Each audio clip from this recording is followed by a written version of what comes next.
ಹೌದು, ಬಾಗೇಪಲ್ಲಿ ತಾಲೂಕಿನಲ್ಲಿರುವ ಏಕೈಕ ನದಿ ಚಿತ್ರಾವತಿಯನ್ನ ರಕ್ಷಣೆ ಮಾಡುವಲ್ಲಿ ಅಧಿಕಾರಿಗಳು ಮತ್ತು ಜನಪ್ರತಿನಿಧಿಗಳು ಮಾತ್ರವಲ್ಲ, ಇಲ್ಲಿನ ಸಾಮಾನ್ಯ ಜನರು ವಿಫಲರಾಗಿದ್ದಾರೆ. ವರ್ಷಕ್ಕೋ 2 ವರ್ಷಕ್ಕೋ ಒಮ್ಮೆ ಅತಿಯಾದ ಮಳೆಯಾದಾಗ ಮಾತ್ರ ಹರಿಯುವ ಈ ನದಿಯನ್ನ ಅಕ್ರಮ ಒತ್ತುವರಿ ಸೇರಿದಂತೆ ತ್ಯಾಜ್ಯದಿಂದ ರಕ್ಷಣೆ ಮಾಡುವಲ್ಲಿ ಎಲ್ಲರೂ ವಿಫಲರಾಗಿರುವ ಕಾರಣ ಇದೀಗ ಚಿತ್ರಾವತಿ ನದಿ ಸಂಪೂರ್ಣ ಮಲಿನವಾಗುತ್ತಿದ್ದು, ಇದು ಹೀಗೆ ಮುಂದುವರೆದರೆ ಮುಂದಿನ ದಿನಗಳಲ್ಲಿ ನದಿಯ ಅಳಿ ಉಳಿವಿನ ಪ್ರಶ್ನೆ ಎದುರಾದರೂ ಅಚ್ಚರಿಯಿಲ್ಲ. ಪ್ರಸ್ತುತ ಅಕಾಲಿಕ ಮಳೆ ಆರಂಭವಾಗಿದ್ದು, ಈ ಮಳೆಯಿಂದ ಪಟ್ಟಣದ ತ್ಯಾಜ್ಯ ನೀರು ಹಾಗೂ ಪ್ಲಾಸ್ಟಿಕ್ ನೇರವಾಗಿ ಚಿತ್ರಾವತಿ ನದಿಗೆ ಹರಿಯುತ್ತಿದೆ. ಬಾಗೇಪಲ್ಲಿಯ ಚಿತ್ರಾವತಿ ಮೇಲು ಸೇತುವೆಯ ಪಕ್ಕದಲ್ಲಿ ಚರಂಡಿಯ ಕಲುಷಿತ ನೀರು ಹರಿಯುತ್ತಿರುವುದು ಸ್ಪಷ್ಟವಾಗಿದ್ರೂ ಈ ಬಗ್ಗೆ ಗಮನ ಹರಿಸುವವರೇ ಇಲ್ಲವಾಗಿದ್ದಾರೆ.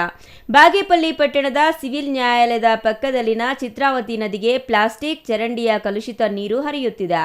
ಹೀಗಾಗಿ ಈ ನದಿಯಲ್ಲಿನ ಮೀನುಗಳು ಸಾಯುತ್ತಿವೆ. ಚಿಕ್ಕಬಳ್ಳಾಪುರ ನಂದಿ ತಪ್ಪಲಿನಿಂದ ಬಾಗೇಪಲ್ಲಿ ತಾಲೂಕಿನ ಪರಗೋಡು ಪಟ್ಟಣದ ಮೂಲಕ ಆಂಧ್ರ ಪ್ರದೇಶದ ಬುಕ್ಕಪಟ್ಟಣಂ ಕೆರೆಗೆ ಹರಿಯುವ ಈ ಚಿತ್ರಾವತಿ ಪಟ್ಟಣದ ಹೊರವಲಯದಲ್ಲಿ ಒಡ್ಡು ನಿರ್ಮಿಸಲಾಗಿದೆ.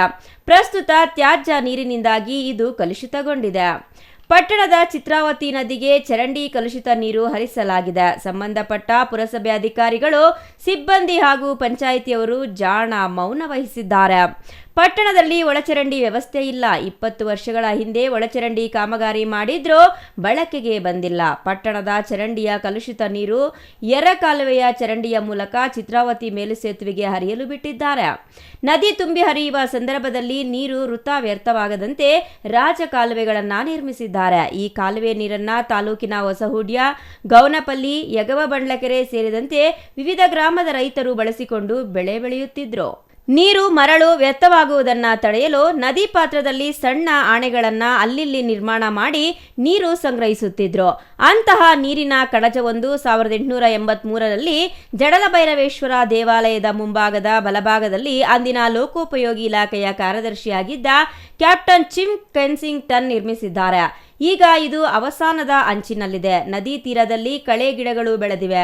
ಕೆಲವರು ನದಿಯ ಉದ್ದಕ್ಕೂ ಒತ್ತುವರಿ ಮಾಡಿದ್ದಾರೆ. ಪಟ್ಟಣದ ಚರಂಡಿ ನೀರು ಮಾಂಸ ತ್ಯಾಜ್ಯವನ್ನ ನದಿಗೆ ಎಸೆಯುತ್ತಿದ್ದಾರೆ. ಹೋಟೆಲ್ ಅಂಗಡಿಗಳ ಪ್ಲಾಸ್ಟಿಕ್ ಕಸ ಕಡ್ಡಿಯನ್ನು ಎಸೆಯಲಾಗುತ್ತಿದೆ. ನೀರು ಕಲುಷಿತಗೊಂಡಿದ್ದು ದುರ್ವಾಸನೆ ಬೀರುತ್ತಿದೆ. ಈ ಬಗ್ಗೆ ಸಿಪಿಎಂ ಮುಖಂಡ ಚನ್ನರಾಯಪ್ಪ ಮಾತನಾಡಿ, ಬಾಗೇಪಲ್ಲಿ ಪಟ್ಟಣದ ಏಕೈಕ ನದಿ ಅದು ಚಿತ್ರಾವತಿ ನದಿ. ಈ ನದಿಯ ಒಡಲಿಗೆ ಚರಂಡಿಯ ಕಲುಷಿತ ನೀರು ಹರಿಯುತ್ತಿರುವುದರಿಂದ ಮೀನುಗಳು ಸಾಯುತ್ತಿವೆ. ಪಟ್ಟಣದಲ್ಲಿ ಹೋಟೆಲ್ಗಳಿಂದ ವಿವಿಧ ರೀತಿಯ ತ್ಯಾಜ್ಯವನ್ನ ಚಿತ್ರಾವತಿ ನದಿಗೆ ಎಸೆಯಲಾಗುತ್ತಿದೆ. ರಸ್ತೆಯಲ್ಲಿ ಓಡಾಡುವ ಪಾದಚಾರಿಗಳು ಮೂಗು ಮುಚ್ಚಿಕೊಂಡು ಹೋಗುವ ಪರಿಸ್ಥಿತಿ ನಿರ್ಮಾಣವಾಗಿದೆ. ಕೂಡಲೇ ಇದಕ್ಕೆ ಸಂಬಂಧಪಟ್ಟ ಶಾಸಕರು ಹಾಗೂ ಅಧಿಕಾರಿಗಳು ಎಚ್ಚೆತ್ತು ಸ್ವಚ್ಛಗೊಳಿಸಬೇಕು. ಇಲ್ಲವಾದರೆ ಮುಂದಿನ ದಿನಗಳಲ್ಲಿ ಸಿಪಿಎಂ ಉಗ್ರ ಹೋರಾಟ ಮಾಡಬೇಕಾಗುತ್ತದೆ ಎಂದು ಎಚ್ಚರಿಕೆ ನೀಡಿದರು. ನದಿಗಡ್ಡೆ ಮೇಲೆ ಇವತ್ತು ನಾವೆಲ್ಲ ಕೂಡ ಇದ್ದೀವಿ. ಸುಮಾರು ವರ್ಷಗಳಿಂದ ಕೂಡ ಚಿತ್ರಾವತಿ ಅಣೆಕಟ್ಟು ನಿರ್ಮಾಣ ಆದಮೇಲೆ ಈ ಕೆಳಗಡೆ ನೀರನ್ನು ನಿಂತಾ ಇತ್ತು. ಆ ನೀರು ಇವತ್ತು ಸಂಪೂರ್ಣವಾಗಿ ಬಾಗೇಪಲ್ಲಿ ಪಟ್ಟಣದಲ್ಲಿ ಉಪಯೋಗಿಸ್ತಕ್ಕಂಥ ಮೂತ್ರ ವಿಸರ್ಜನೆ ಕೂಡ ಇವತ್ತು ಎಲ್ಲವನ್ನೂ ಇದರಲ್ಲಿ ಮಿಶ್ರಣ ಆಗ್ತಾ ಇದೆ. ಇದರಿಂದ ಇವತ್ತು ಆರೋಗ್ಯ ಸಮಸ್ಯೆ ಕೂಡ ಇವತ್ತು ಎದ್ದು ಕಾಣ್ತಾ ಇದೆ.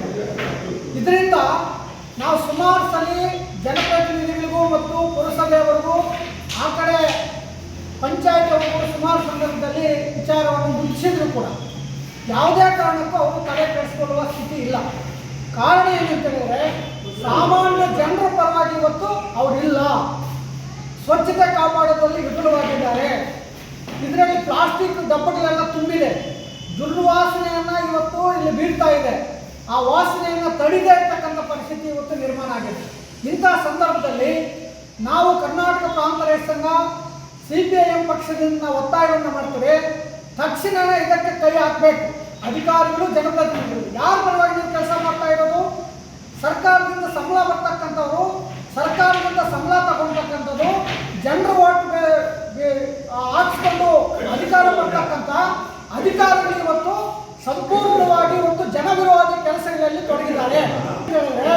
ಇದರಿಂದ ಅವ್ರಿಗೆ ಉಪಯೋಗ ಇಲ್ಲ. ಇದರಿಂದ ಇವತ್ತು ಆರೋಗ್ಯ ಸಮಸ್ಯೆ ಇನ್ನೂ ಹೆಚ್ಚಾಗುವಂಥ ಸಾಧ್ಯತೆಗಳಿದೆ. ತಕ್ಷಣ ಸರ್ಕಾರಗಳು ಮತ್ತು ಜನಪ್ರತಿನಿಧಿಗಳು ಕೈ ಎತ್ತಿಕೊಂಡು ಇದು ಸ್ವಚ್ಛತೆಯನ್ನು ಕಾಪಾಡಬೇಕಂತ ಈ ಮೂಲಕ ನಾನು ಒತ್ತಾಯವನ್ನು ಹೇಳ್ತೀನಿ. Ganesh R, CTV news, ಬಗೇಪಲ್ಲಿ.